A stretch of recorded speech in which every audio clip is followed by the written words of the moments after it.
మొత్తం ఇప్పుడు రాష్ట్ర వ్యాప్తంగా తమ్ముడు కళ్యాణ్ తోటి మొత్తం రాష్ట్రం అంతటా ఓపిక సరిపోతుంది. అది సరిపోద్ది ఆ నిరసన. 24 hours అదే నిరసన చేయదు బిడ్డ. కొన్ని చోట్ల ఎంతో దురుసులో పడుతుంది. మనం అట్లా కూడా లేదు కదా బిడ్డ. మనం మంచిగా ప్రేమను చూపెడుతున్నాం.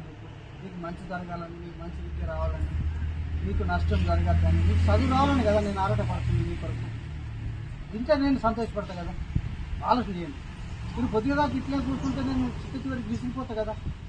విసిగిపోయి నేను సార్కు రిపోర్ట్ ఇస్తే చాలా మన మధ్యలో ప్రేమ ఆప్యాయత దెబ్బతింటుంది కదా బిడ్డ.